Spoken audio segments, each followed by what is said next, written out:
Clearinghouse webinar, which is part one of Mastering the Art of Selling Yourself.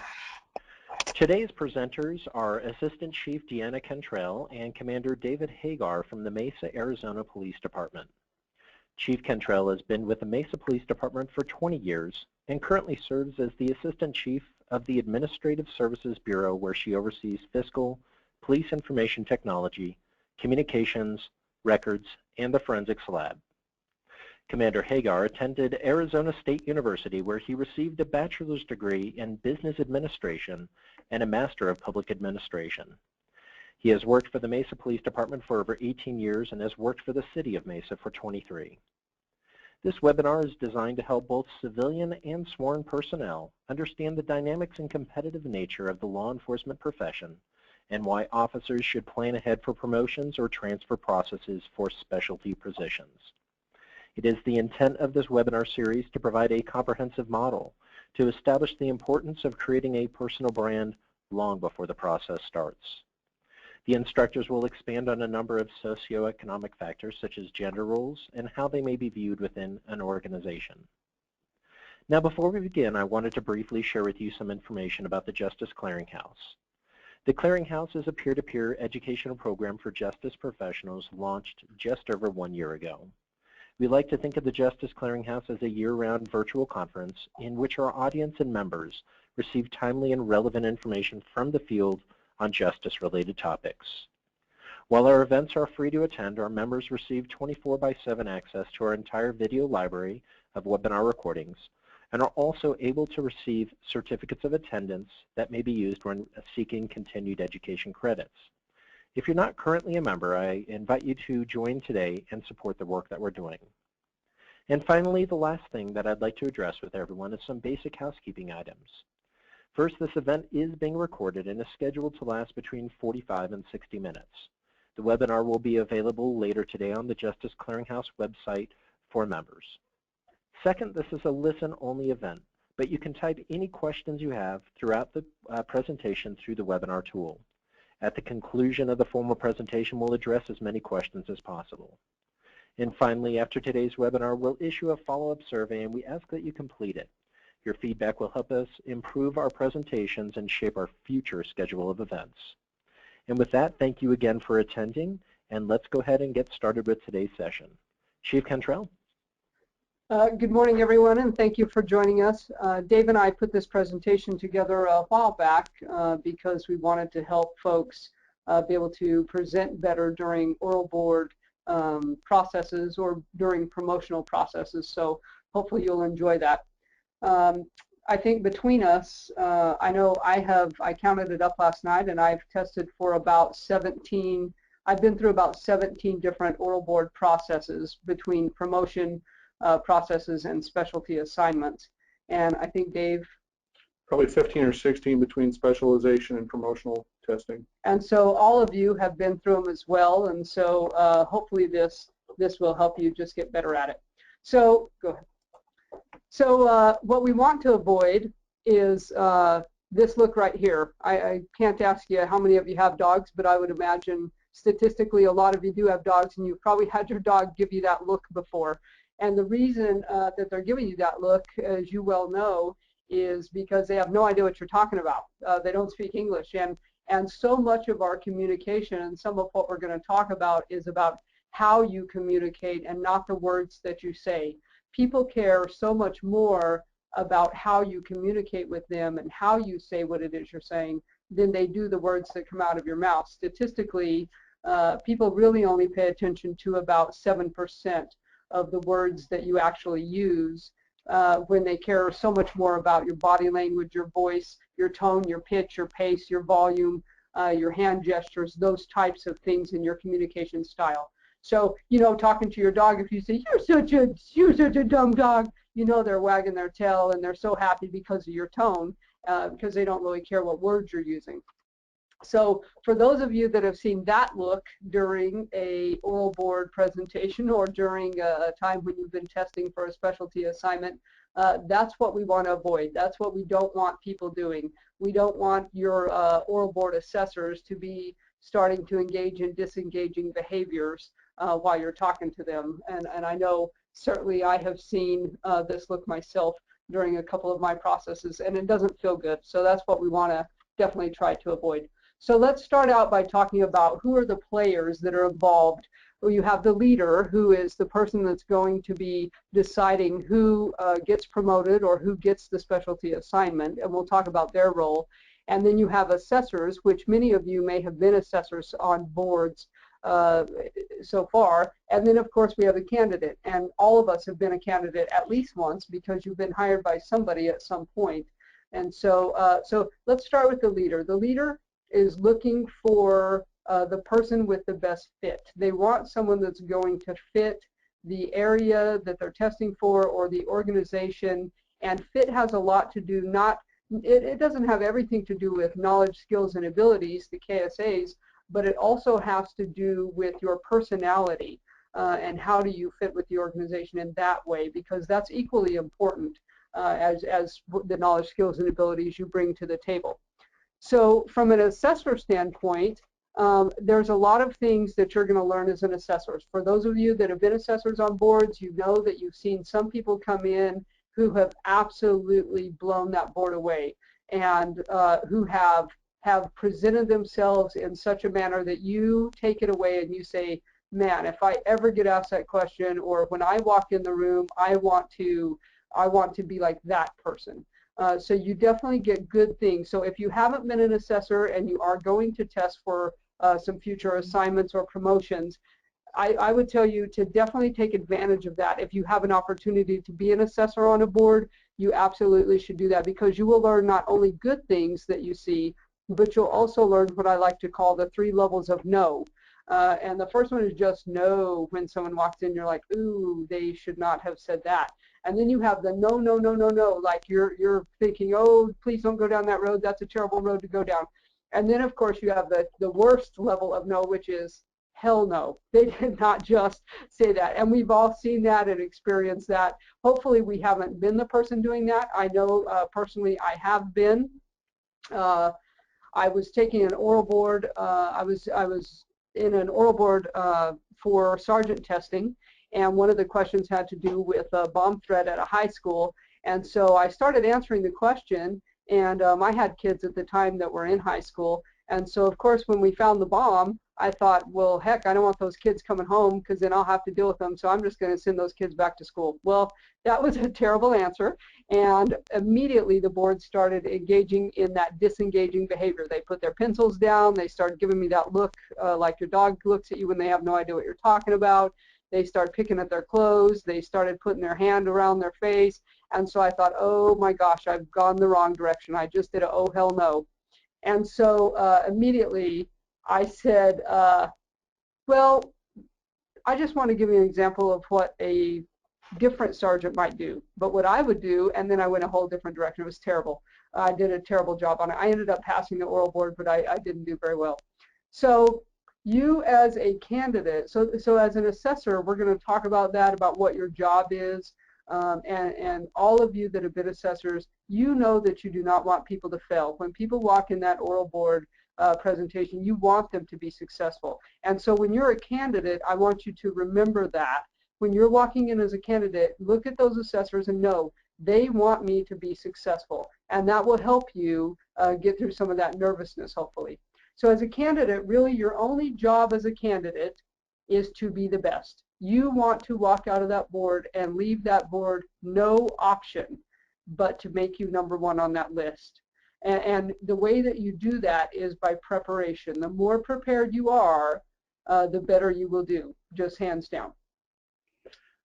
So as we walk you through this, we're obviously taking you from the macro level down to the micro, where we're going to give you specifics. And we're trying to set the stage for what the process involves. We also have to set the stage for what's in you. So when you look in the mirror, what do you see? Are you the person that really doesn't have a skill set and you have not a lot of experience, but you see yourself as that lion? Well, it's probably a good thing to see. But I think what a lot of us actually suffer from is we have this poor self-image. You know what? I can't do this job. I shouldn't go for this promotion. I don't have enough experience. Whatever the situation is, you have to look at it and realize that you cannot outperform your self-image. If you have negative self-talk and you don't believe that you can be there, then you're not going to be there. You know, major sports figures, they go to psychiatrists to help them envision doing things. And imagine the ball going straight down the fairway and into the hole. And it works for them. You have to go through those images of, yes, I can do this. Maybe you didn't have a ton of experience, but work with what you actually do have in order to help you get to it. You have to look confident and feel confident, and it's going through these processes. You know, I know that there's people that hedge their bets. In our organization, you'll talk to people that say, yeah, I'm not really interested in promoting this time. I'm just going to go through the process just to see how it is and to see if I can become comfortable with it. And they're already hedging because they're telling themselves, I don't think I can make it. Instead of telling people I'm really excited about promoting, they're already hedging their bet and saying, I'm not interested, so that way they can save a little bit of face if they don't make it through. But you have to have the image and the self-image to get through this process, and you have to build that level of confidence as you go through. Because everyone's going to see that in you. As soon as you walk in the room, people know if you're confident or if you're not confident. And part of that has to do, a large part of it has to do with your body language. If you have a confident stride, your stride is longer. The way you sit in your chair, the more space you take up in a chair, that speaks volumes about how much confidence you have. And so little things like that, people are going to pick up on subconsciously about you. And so if you don't have it, you've definitely got to work on it. Ways that you start to get confidence is first through mastery experience. So if you're good at something and people tell you, hey, you're really good at that, it makes you feel good and you want to do more of that thing, and that gives you confidence in it. And so that is the #1 way to build your confidence, is to be good at something. Second is through vicarious experience. So if you know someone that's a lot like you, very similar to you, and they're good at something, then you say, hey, they're good at it and we're a lot alike, and so if they can do it, I certainly can do it.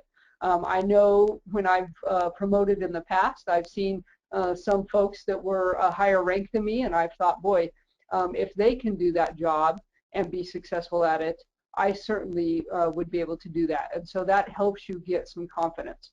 Third is through social persuasion. So if you have friends that tell you, hey, you're really good at that.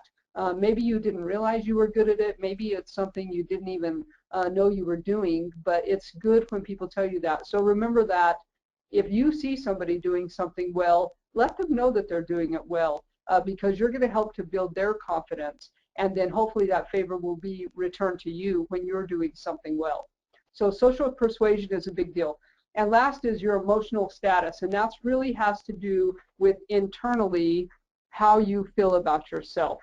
And that's something that you have to work on. And probably the biggest thing that you can do is to help get that confidence is to be over-prepared for a process. If you have a process coming up, and that's what we're going to talk about, is the ways that you get prepared for that, your confidence, if you have some low self-esteem, you want to not only look good and feel good on that day, but you want to be over-prepared, because that will help with your confidence. Definitely, if you think you can't do it, you can't do it. You're probably right, because everybody's going to see that lack of confidence in you. There was a time, I'll tell you a little story, because there's a fine line between confidence and arrogance, and you certainly do not want to have the latter. You don't want to be arrogant, but you do want to have confidence. I was testing for the honor guard. I had probably 5 or 6 years on the police department at the time, and I was a motor officer. And so I had my breeches tucked into my tall boots, and my uniform was impeccable. Everything was shiny. You could see yourself. It was like a mirror. And so before this interview, I studied and I prepared and I read about, hey, what does honor guard do? I talked to honor guard members. I knew answers to the questions, and so I went into that oral board pretty confident. And so I'm standing there, and you had to stand in front of the panel. So there was 3 people on the panel, and I'm standing there in front of the group, and I answered their questions about what does the honor guard do and all of those questions. Well, the last question was basically, why should we pick you? Why you? And so I stood there, and I looked at them with a confused look on my face. And then I looked myself up and down. You can picture this, it's terrible. I looked myself up and down, and I looked at them again, and I said, I don't follow you. I don't understand the question.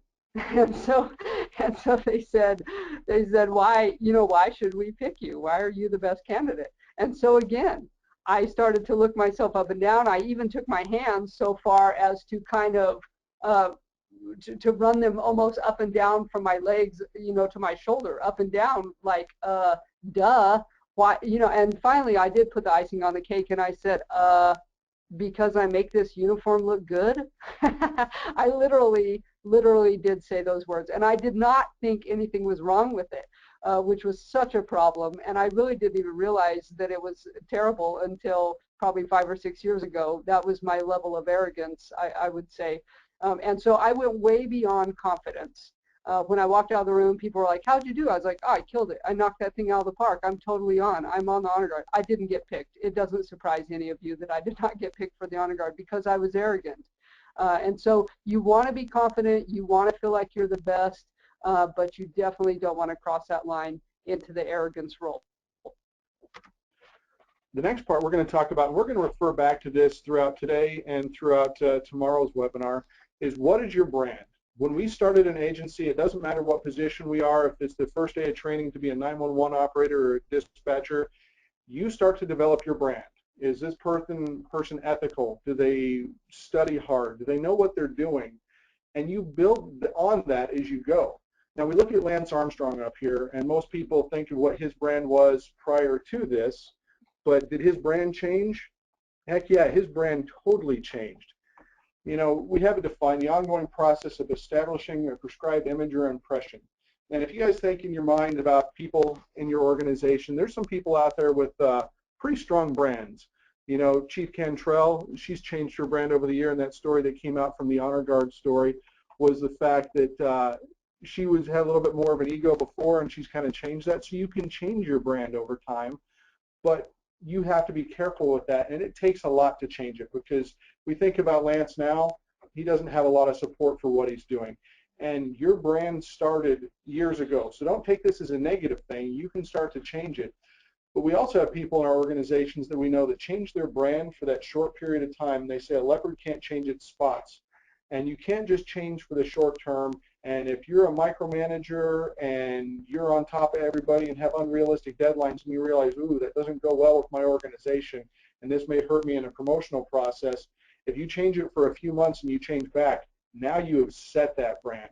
So you have to think about what you mean and where you're going with it. There's also amazing people in our organizations that when you put their name out there, they say, give you the shirt off their back. They'll do anything for you. They're a great cop. They're a great dispatcher. They make records what it is, wherever they're positioned in the department. And their brand is just out there. They're bigger than life. There should be a statue to them in front of the building with what they do. And you have to understand that you create that and you build it as you go. And you can't allow that to be something negative, because that will follow you long, long times down in the future.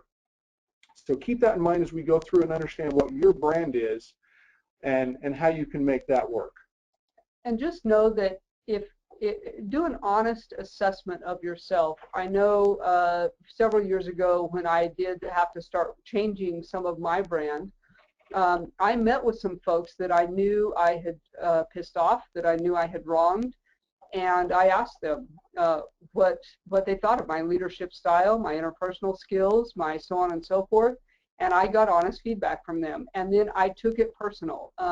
If somebody gives you honest feedback, don't just write it off. If you do, you're not going to be able to change yourself, and you might as well not even go seek the feedback. So we're going to talk about being on the other side of the table. This is you being an assessor. There's a lot of talk right now nationally about implicit bias or unconscious bias as it relates to race, but we're going to talk about implicit bias as it relates somewhat to gender. So I'm going to show just a couple of videos and then we'll talk about it.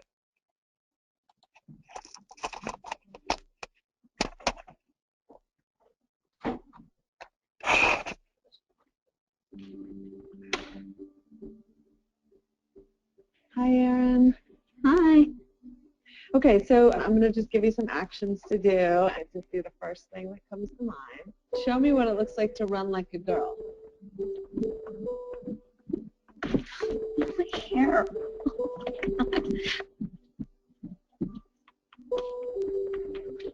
Show me what it looks like to fight like a girl. Now throw like a girl. Aw. My name is Dakota, and I'm 10 years old. Show me what it looks like to run like a girl. Throw like a girl. Fight like a girl. What does it mean to you when I say run like a girl? It means run fast as you can. So do you think you just insulted your sister? No. I mean, yeah, insulted girls, but not my sister. Is like a girl a good thing? Actually, I don't know what it really, if it's a bad thing or a good thing. Sounds like a bad thing. Sounds like you're trying to humiliate someone. So when they're in that vulnerable time between 10 and 12, how do you think it affects them when somebody uses like a girl as an insult? I think it definitely drops their self-confidence and really puts them down, because during that time they're already trying to figure themselves out. And when somebody says you hit like a girl, it's like, well, what does that mean? Because they think they're a strong person. It's kind of like telling them that they're weak and they're not as good as them. And what advice do you have to young girls who are told they run like a girl, kick like a girl, hit like a girl, swim like a girl? Keep doing it because it's working.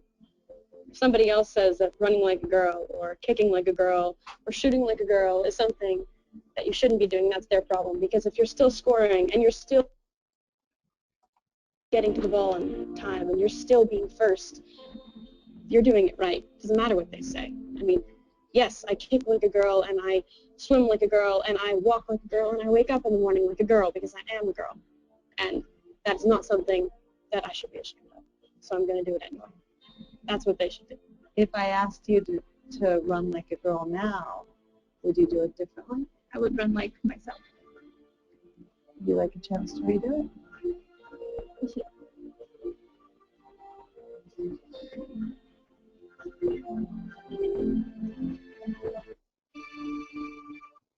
All right, we're going to watch one more and then we'll talk about it.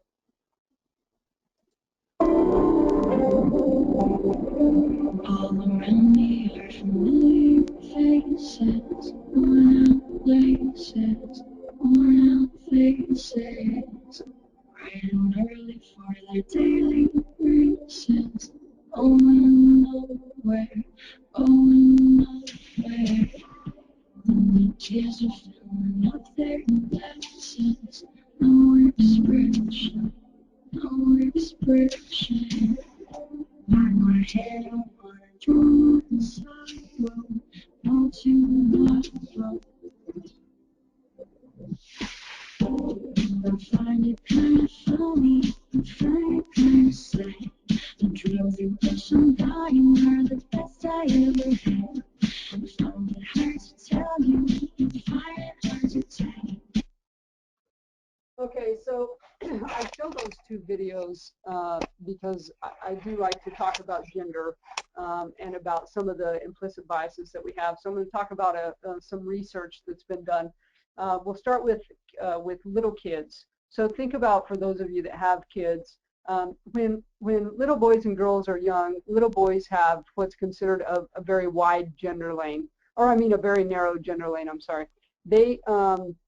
Boys can be tough, they can climb trees, they can be leaders, they are expected to be leaders. You see them on the playground. If a kid takes the lead, the mom and dad are like, yeah, that's my boy, that's, you know, he's tough and he's those things.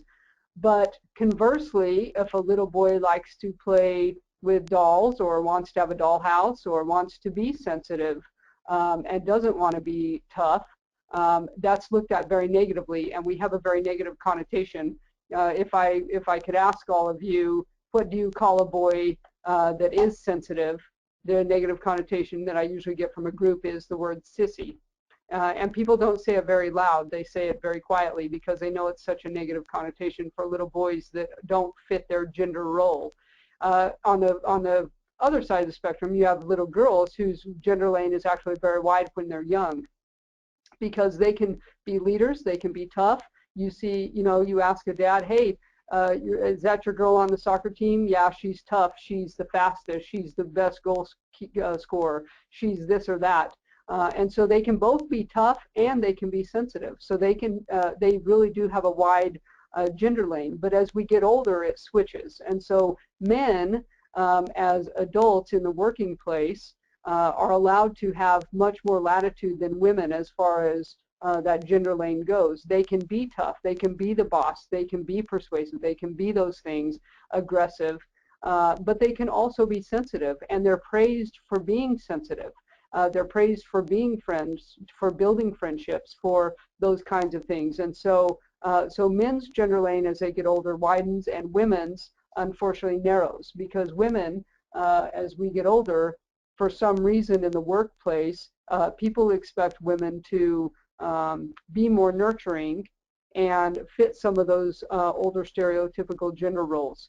And so we run into that for women that don't necessarily fit in that role, especially in law enforcement, being roughly 90% men and only 10% women. We definitely do run into those issues for women that are more assertive and more male-like in their leadership styles.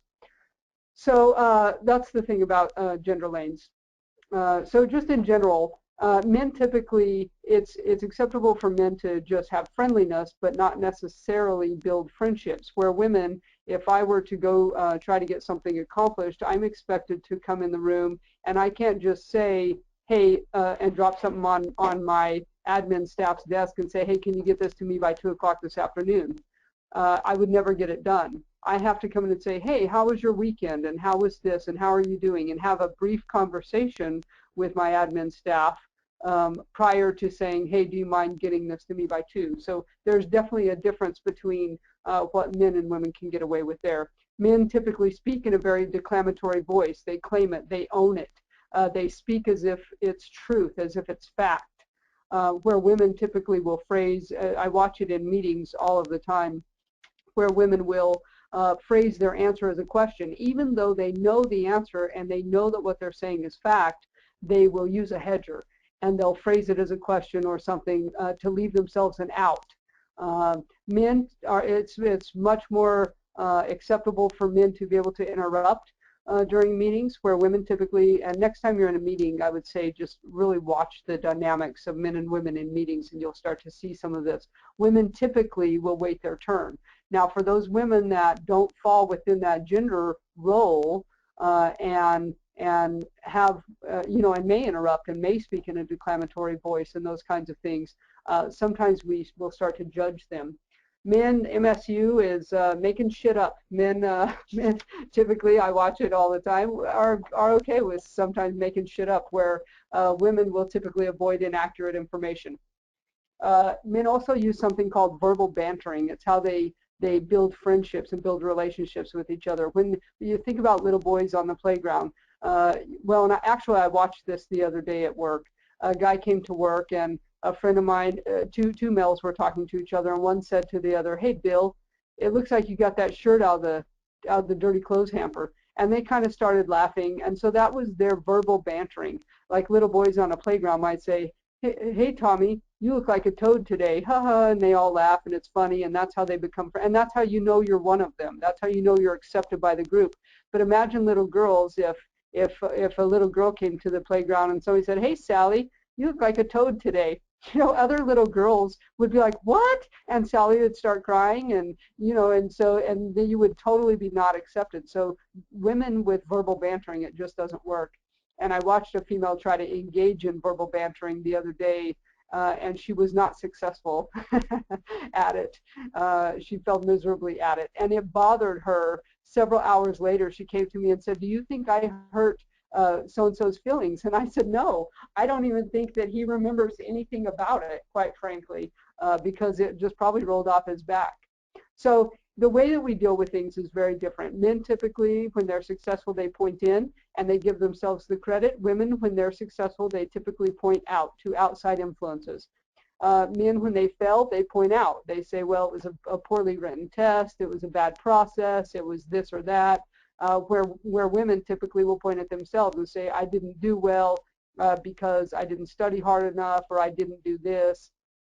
And then there's a study, the last thing I'll bring up is there's a study, it's from Columbia Business School, and it's a true story about a female named Heidi. She's a CEO of a company, a very successful company, and it's just a short story about her leadership style, what she's done for the company, and how she's made it successful. Well, they took, the school took all of their MBA graduates, and they gave them the story, they gave half of the class the story with the name Heidi, and they changed the name Heidi, that's all they changed, to Howard, and they gave the Howard story to the other half of the class. And so they asked them, hey, read this and tell me what you think about the leader, about the CEO. And so overwhelmingly, people said about Howard, Howard's awesome. I would work for him anytime. He seems like a great boss. He's a great leader. He's made that company successful because he has great skills and so on and so forth. When they asked him, well, and what do you think about Heidi? People said, oh no, I wouldn't want to work for Heidi. She seems bossy. She seems pushy. She's too aggressive. And so just the changing of the name from a male to female made people have a different perception of her. So that's what I talk about. When you're sitting on the other side of the table as an assessor and people walk in the room as a candidate, be careful of judging them. And be careful of trying to put them in a box that they may not necessarily fit in. And so that's kind of the reason that we talk about these gender differences. Now, as we start to move forward to you and what you're doing specifically, we're going to look at where should you have been or where should you be going now and what you need to do. Hopefully you guys have a career plan. Our agency has been kind of off again with career advisement, and it's been very specific with who's doing what and who's part of that plan. But it can also be something that's a little bit more informal. But you should all have a 5-year plan and a 10-year plan. And I know that things change at the drop of a dime, and your plan may not go the way it was. But you have to know where you're going in order to try to get there. But your training triangle should be made up of 3 specific parts. We always need to be working on leadership and interpersonal skills. And you know, if you go to any class, any webinar, any seminar, and you take something away from it, it's better than not going at all. Sometimes you go to a class and you go, wow, this is one of the best classes I've had. You know, I can use 80% of this. Maybe you go to a class and you say, you know, I've heard a lot of that in the past. Well, that serves to reinforce what's already out there, but 20% of it's new, and so you take that away. But one training class or one evolution each year should be towards leadership and interpersonal skills, how to work with other people. Another one should be on job-related competencies. Whatever your specialization, whatever your role in your organization is right now, you need to attend at least one class a year on bettering yourself in that area, because it shows you care about that area, and it shows you're trying to get better and to make the organization better. And the third thing should be about a future job. Where are you trying to get to? Where in this 5 or 10-year plan are you trying to be? And take a class related to that, because if you let other people know that this is where I'm heading, maybe it's a specialization course. What we're talking about, doesn't matter if it's promotional or specialization. You know what? You want to become a trainer and you want to go out to your training academy and work there. You want to work in homicide, or you have a specialization, one of the civilian roles. You want to be a crime scene specialist that deals with specific things. Get that class for that future job, because it helps with your brand to let people know that's where you want to go. And you'll be surprised when people see trainings that come in their emails or they are aware of another class, they're going to say, you know what, Bob told me that he had interest in becoming a homicide detective, or Bill said that he wanted to become a forensic analysis with reference firearms. I should pass this class on to that individual. But a lot of these things, the people that are looking out for you, we talk about mentoring. And there's 2 types of what I would fall under mentoring: an advocate versus a confidant. And sometimes they can be the same person, but in many cases they're not. The advocate is somebody that is helping you get to where you are in your organization. And again, similar like our career advisement, we've had issues with on again and off again with that, with actually having formal mentoring, to where we've had people that can help you through and get you where you want to go and has influence. But you don't tell this person necessarily about your secrets. This is the person you go to and say, you know what, Susan, I want to get my career towards this goal, and I need your help in doing that. I need feedback. An advocate is somebody that you give permission to tell you all the bad news and the things that you're doing wrong. You don't want to be a yes person to be your advocate. You want somebody that's going to be honest with you and tell you where you can really improve and what you need to fix. The confidant is the person that, you know what, quite honestly, is going to help you hide the bodies when it comes to that point in time. This is the person that you can confide in, tell all those darkest and deepest secrets. If you're frustrated with the organization, this is who you vent to. There's nothing worse than if you go to a promotional or a specialization board and you're passed up and you go out and spread your dirty laundry about how the board wasn't fair, this wasn't fair, it's a good old boy system. No, you need one person that you can trust and to do that with. And again, they're not necessarily the same person. But as you're going forward, when we talk about sergeant and lieutenant or first or second line supervisors, the process is more about the what. It is what do you know, the technical aspects of it, and kind of starts to go into the some of the who and how. How do you treat people? Who are you as a person? What are your interpersonal and intercommunication skills? But we're really focused on getting the task done at those first and second line supervisors. Once you get into the command level positions in your organization, it's a lot more about the who and the how as opposed to the technical aspects. For example, when I was a lieutenant, I was the SWAT team commander for 3 years and went to all the trainings, FBI negotiation school, bomb association school, all the different types of things that were out there. And I was pretty technical on how I did things. But as a commander, I have IT, communications, and records, and an Etch-a-Sketch was pretty high speed for me when it came to the IT standpoint before I got here. And so really it was more of a function of how to manage the operation, the organization, the people, the money, and getting the people in the right seats that actually knew how to do the technical side of it. So when you're preparing for the different roles that you're going to be testing for, this is where you need to know what skill sets you have and what part of the organization you're applying for so you can actually get the fit for where you're going. Okay, so let's talk about the announcement. So the announcement's going to come out, and it's going to tell you a lot of different things. First, it's going to tell you, does the job fit you? Do you fit the job? Is it Wednesday, Thursday, Friday, days off, and that doesn't work for you? Then there's no fit. And so look for the fit. Second, it's going to tell you how to prepare for the test. It may specifically tell you, we are going to test on these policies, on these procedures, on these revised statutes, on these criminal codes, so on and so forth. Or it may not say specifically that. It may just say, we're looking for a candidate that has phenomenal interpersonal communication skills, a candidate that has these qualities. And so that also tells you how to prep for that test. It's going to tell you who's on the board. Look at those folks that are on the board and know what their background is. For instance, me, I'm a subject matter expert in the Fourth Amendment, and I've been in internal affairs and I've been in traffic. And so, of course, whenever I was put on an assessment panel for sergeant or lieutenant, I would certainly always have a Fourth Amendment question on there. And so if people looked at me as being on the panel, they knew I would either have probably an internal affairs scenario or a Fourth Amendment issue, or both. So know who's on the board, know their background, do some research into that. Know the location, drive to the location, drive there early, drive there during rush hour traffic, know how long it's going to take you to get there, because you don't want to add any stress to yourself on the day of the test. Go shopping, find something that you look in the mirror and you feel like, man, that makes me look so good. Ladies, if you don't normally wear a dress, or fellas, I guess, if you don't normally wear a dress, I wouldn't pick a dress for that particular day. Wear something that makes you feel comfortable. Don't wear a lot of perfume or cologne. People, some assessors may be real sensitive to smells, and so you don't want to offend that. Your resume and memo. I've read some memos lately on some folks that I do mentoring for, and I've noticed that there is, when I read those memos, I can very clearly tell if they are confident, or if they're lacking confidence, or if they have arrogance, and just from what they've written.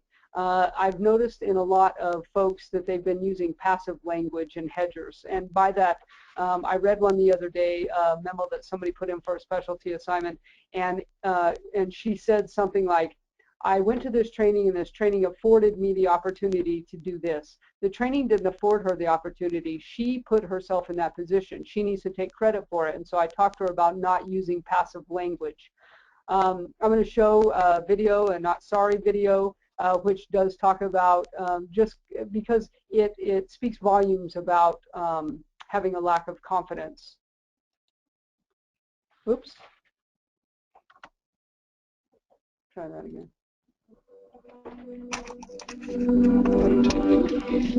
Sorry, can I ask a stupid question? Sorry, do you have a minute? Sorry. Yeah. Sorry. Sorry. Sorry.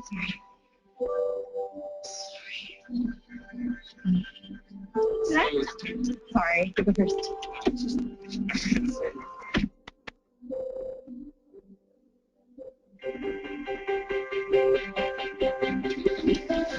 I have a question. Why don't we go back to the original thing that we did? Morning. Got a minute? Sorry, no, sorry. Sorry, not sorry.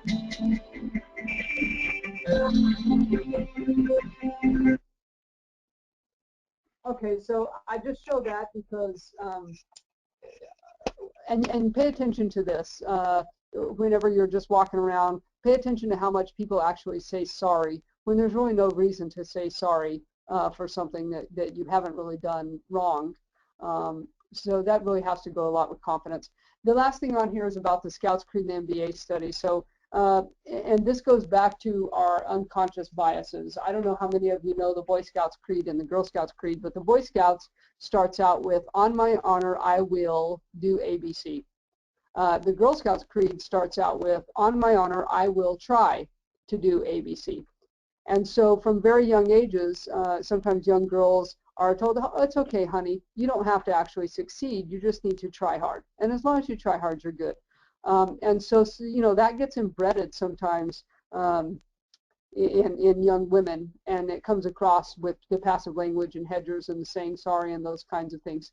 The other thing is this MBA studies. Harvard did a study where they took MBA students and they said, "Hey, if I give you a job announcement and there were 10 qualifications on this job announcement, how many would you feel," they asked men, "how many do you feel like you'd have to meet in order to put in for the job?" And overwhelmingly men said, "I'd have to meet about 6 in order to feel comfortable putting in for that job." And overwhelmingly women said, "I feel like I'd have to meet at least all 10 before I would put in for it." And so just another thing to make you think about that confidence.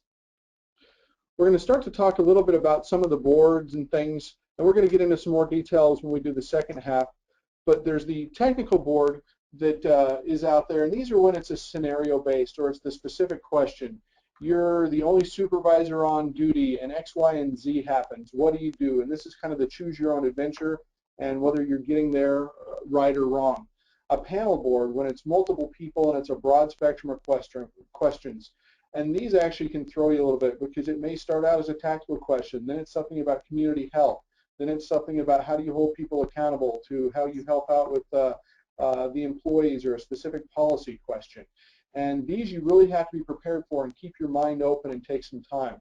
One-on-one interviews, we don't see these very often, but they are out there, and it's a whole different set with how you have your communication and looking at someone and your nonverbal skills. There may be community panels. As you go up through organizations, the community wants to see who they're putting in these leadership positions.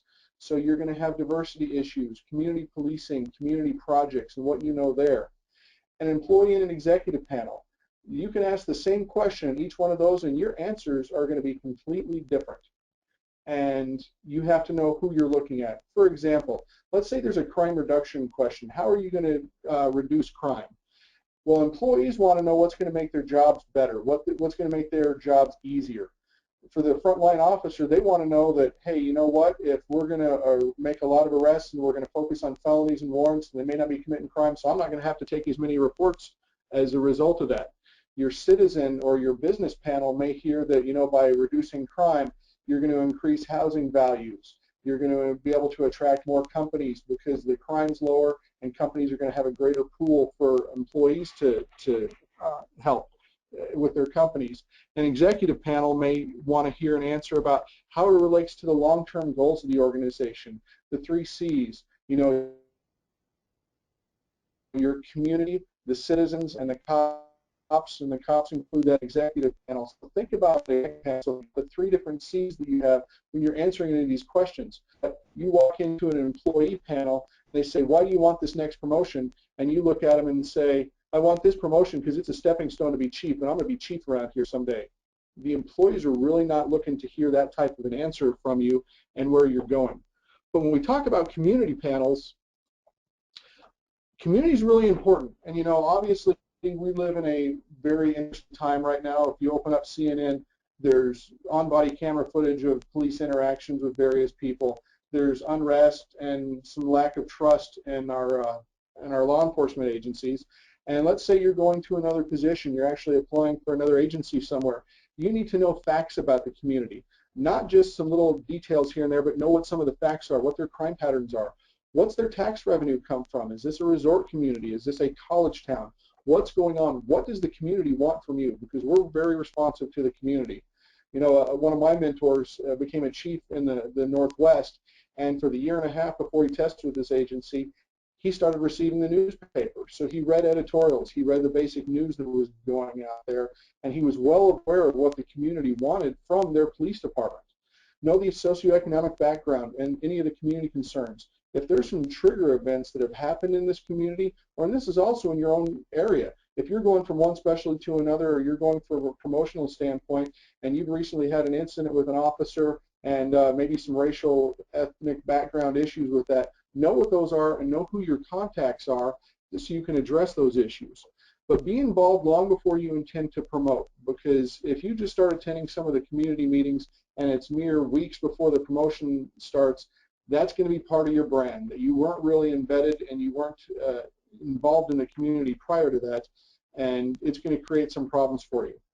So join us before you need us, and we've laid some in work with our community here, and we've been able to quell some issues that could have become frontline CNN issues because we knew who to reach out into in the community and take care of that. So that's a really important part as you go forward. Employee boards. Talk about your experience as an employee. You want people to see you as a coworker. Yeah, you may be going for a captain, commander, whatever the position is in your organization, but you want to be seen as one of them because you came from those areas. You worked your way up. What are the biggest problems facing the department? You know what? For the employees, it's being able to get vacation time and time off to spend with their families. They may not see that it's necessarily the budget. They may not see that it's technology. They're looking for what's important to them as that employee. And don't forget to include your civilians. And I'll tell you, my education over this last 18 months, I have 200 people in my division. 3 of them are sworn. The rest of them are some of the hardest working people I've ever worked with. And you have to understand that your civilians in your agency are generally about 1/3 of your total workforce. And there's always that civilian sworn dichotomy that comes in and creates some issues. Understand where their concerns are and talk to them ahead of time so you really truly understand and not just what you think.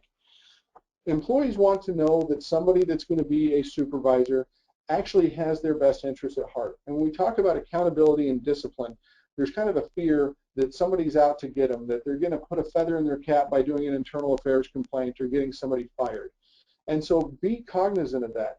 And when I talk about accountability and discipline, I like to tell people, you know what, discipline and accountability start out with expectations. I have to be clear with the staff that works with me of what I expect from them so that they know what the rules are, where those lane lines are.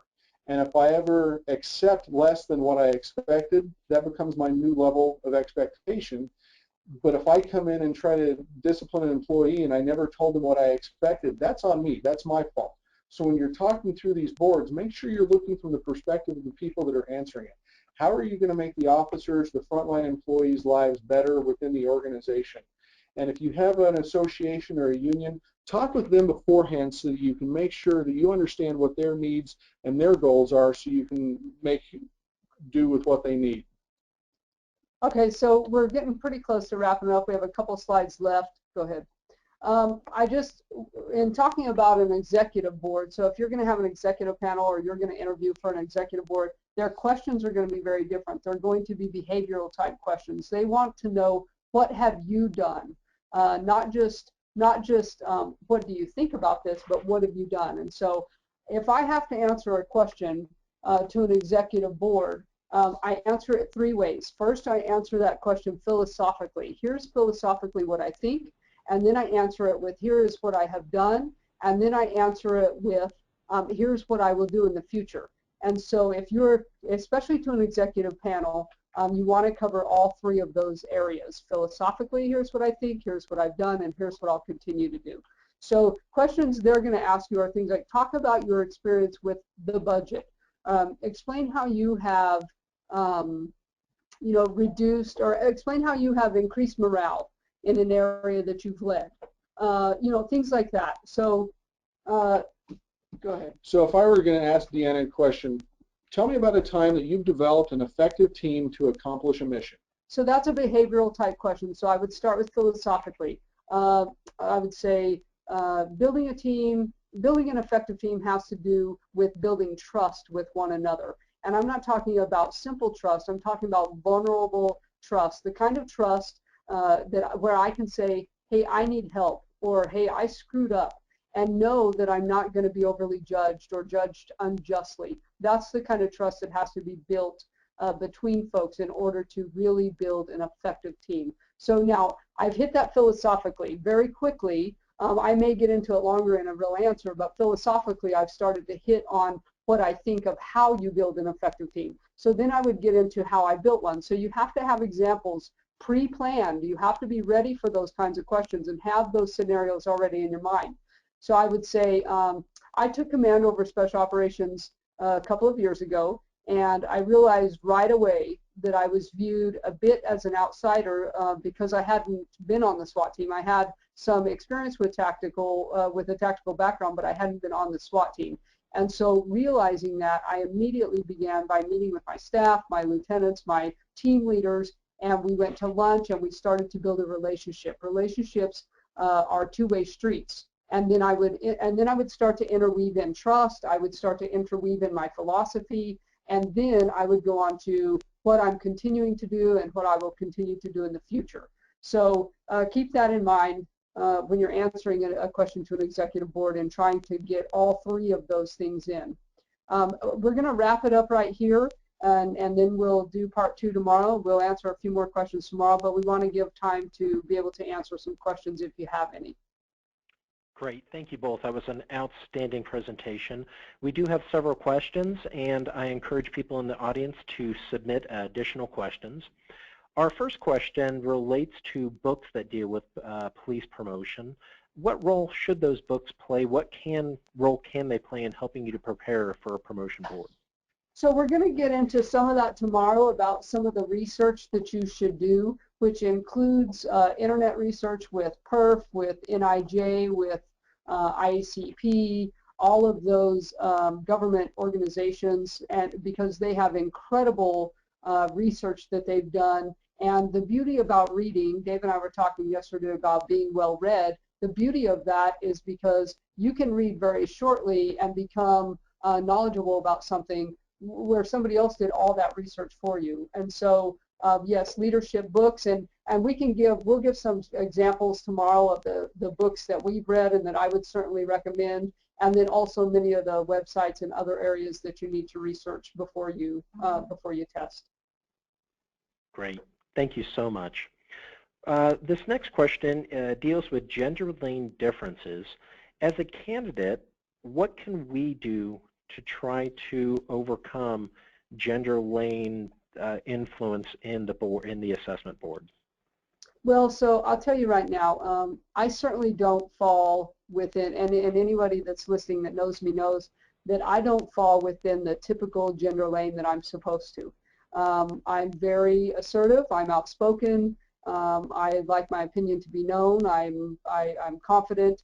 All of those things. I don't use passive language, and so it has been somewhat problematic for me in the past, depending on who I'm talking to. And so, you know, I would say be yourself. Continue to be yourself, especially if you don't fall within that nurturing, relationship building. You know, those are not my strong points. I'm not terribly nurturing. I have to really work on building relationships because I'm so intensely task-oriented. And so I've had to really work on those. If you know those things about yourself, I would say you have to develop those things in you. You have to be well-rounded in order to be successful, because the higher up you go, it's more about how you make people feel and less about what you know. And so you have to develop those things. But walking into a board, if you know those things about yourself, you know, you can try to tone them down somewhat, but really be yourself. People want to know the authentic you. But if you do have some tendencies to interrupt people, some tendencies of those kinds, you're going to have to quell those, and you're going to have to keep those under wraps, under control during processes like that. Dave, anything else? No, I think part of what this is just being cognizant that those are out there. And again, going back to Deanna's example of when she was testing for the honor guard, she wasn't cognizant at all of what that appearance was and what that looked like. So just understanding that the biases are out there makes you aware of that. And again, you have to go for you, and it's part of that brand, that if people know that that's just you and this is who you are, I think that helps. But if you come off as somebody that you're not in the interview, they're going to see it as just playing up for the interview. Great. Thank you very much. Our next question is from a civilian, and she says that she tends to talk too much when she's nervous, and as a result, she's failed in a number of interviews.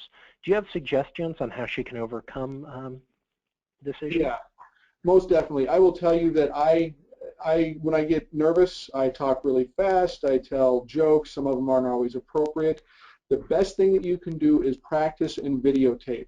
I'll tell you that I had a friend here on the department that was applying for a promotion, and they gathered probably 6 of us in a room with a video camera, and we fired question after question and gave dirty looks and would interrupt and say, that doesn't make sense, to try to bring it out of them. And then we worked with that. They went back and viewed the videotape, and we probably had an hour and a half to 2 hours worth of questions, so they could go back and realize some of those idiosyncrasies or some of the issues. And you know, not necessarily getting in front of your family, because your family's not going to know what the job entails, but finding people. But do it enough ahead of time, and they're going to want to help you. We want to see other people do a good job. So find 3 or 4 people. I also call it the phone a friend network. Find people outside of your organization, but in the same area. So if it's a close by agency, bring a few people and say, I want to sit down and put me through some mock questions. You come up with 5, 6, 8 questions and ask them to bring their own questions and go through that. And make sure they're brutally honest. You don't want yes people as your friends. You want loyal people that are going to tell you, hey, you look really dumb right there, and if you say this, this is the negative connotation. And I'll tell you that I recently did an interview for a first-line supervisor position, and we asked a question about how they would be able to communicate with people throughout the organization. And on the panel was myself, a records supervisor, and an IT person, and he says, oh, I can talk to anybody all the way from the chief down to a records clerk. He didn't mean that a records clerk was a horrible person. He just meant that he could go across all of the organization, and as soon as he said it, we saw that, oh, no, no, no, no, that came out, and he realized that it sounded horrible. So by videotaping yourself and practicing, you're going to cut out some of those negative things, and you can say, wait a second, what I meant was this, but I can see how it could be misinterpreted by somebody else. That's so phenomenal. practice makes perfect. That's great. We have time just for a couple more questions. The next one is, how would you address a question in an oral board where you have to list a weakness? You know, I had one of my mentors who is an assistant chief at another agency told me the best way to answer that, and I used it, and it was very effective. If you are asked, tell us your greatest strength and your greatest weakness, my answer to that, and I have a prepared answer for it, is that my greatest strength is also one of my greatest weaknesses. And which is very true. If you have to answer about a weakness, of course you don't say, my weakness is, give me a bad one. I'm lazy and I show up to work late. Yeah, I'm lazy and I show up. You never would want to use that. You want to use one that can be a strength. So for me, my greatest strength is that I hold myself incredibly accountable. There is not a task that I do not get accomplished. But as a weakness, because I'm so task-oriented, sometimes relationships fall to the wayside because I am so task-oriented. And so I can use that as my strength and my weakness. You definitely never want to use a weakness that can't be turned into a strength or that you're not working on. Because that also shows that you have a self-cognition, that you realize that not everybody sees it the same way. And similar to what Chief Cantrell said, I get things done the same day it comes on my desk. And I expect that from everybody around me, that things get moved through. So again, the strength being the weakness is that I'm very task-oriented. I get things done quickly, but I also realize that doesn't allow other people time to fully digest the situation, and it sometimes makes them uncomfortable or rushed. And again, people see that, hey, they want to get a job done, but you're showing that you're working on it and you're trying to help others in the same light.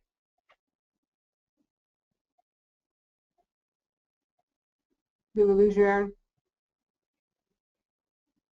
Uh-oh. I will chime in. This is Heather Cotter with the Justice Clearinghouse. It seems like we lost an audio connection with Aaron Garrell, and that's okay. I realize that we are at the end of today's webinar. We will resume with the second part of this webinar series tomorrow morning in Arizona time at 10 a.m. or 1 o'clock Eastern for those of you on the East Coast. With that said, this concludes our webinar. I thank everybody for attending. I thank our panelists for all the excellent material that they shared with us today. And we will see you all tomorrow afternoon or tomorrow morning. Thanks, Talk Heather. to you soon. Thank you. Bye-bye. Bye-bye.